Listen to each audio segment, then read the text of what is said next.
Definitely cinema दिग्दर्शन करणं हे जास्त सोपं आहे. सिनेमा पोहोचवणं सध्या खूप अवघड आहे. बाकी सगळ्या गोष्टी होतात. तो 2 दिवसात सिनेमा लिहून झाला होता माझा. इतकी मला ती कथा आवडली होती. पण मला खूप मजा आली तिच्याबरोबर एकूण काम करताना, कारण आमचे ना विचार बऱ्यापैकी सिमिलर पद्धतीने होता. पण तिचा तो ह्युमर इतका मस्त आहे ना की तो पूर्णतः त्या सिनेमामध्ये आपल्याला सलग दिसत राहतो. पण हा सिनेमा ना हा पहिल्यापासून शेवटपर्यंत ऐकायचा किंवा बघायचा सिनेमा आहे, कारण हा एक्सपिरियन्स डेफिनेटली प्रत्येकाला वाटणार आहे की हे पात्र आपल्यासारखं आहे किंवा हे पात्र आपल्यासारखं आहे. आपल्याला माहित नसतं ना पुढे काय होणार आहे.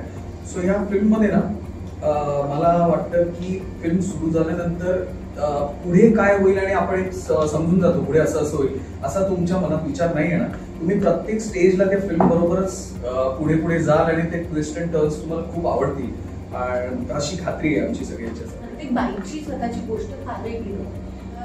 गौरी शिंदेचं आपण उदाहरण घेऊया. दोन्ही अप्रतिम फिल्म्स होत्या.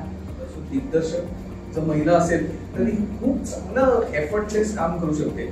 सो हे मला नक्की वाटतं की महिला दिग्दर्शकांची संख्या जास्तीत जास्त व्हावी, जास्तीत जास्त त्यांचा पॉइंट ऑफ व्ह्यू फिल्म मध्ये असावा आणि तो आम्हाला अनुभवायला मिळावा हे नक्की वाटतं. पण जेव्हा तुम्ही दिग्दर्शक म्हणून काम करता तेव्हा तिकडची बाजू शिल्लक डोळ्यांसमोर उभी राहिलेली असते आणि कधी कधी जे अवास्तव आणि अवाजवी का वाटू शकतं, तर मला तो ना बॅलन्स कळला की इकडच्या लोकांना हे का असं वाटत असेल आणि जेव्हा यांचे काही प्रॉब्लेम आले तेव्हा मला ते कळायचं, अरे ते मला माहितीये तिकडे काय चालू असणार आहे आता व्हॅनिटीमध्ये.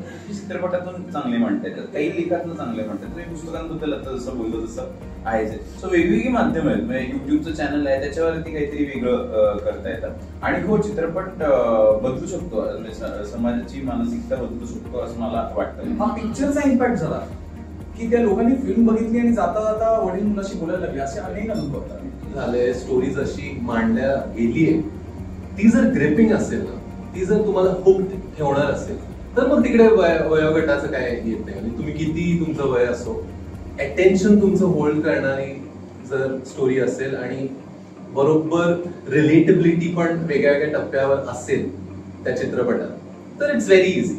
तर जेव्हा ते दोन्ही बाजूचे लढे कुठल्याही कलाकृतीमध्ये उत्तम पद्धतीने लिहिले जातात तेव्हा तो एका विशिष्ट वयोगटासाठी मर्यादित राहत नाही.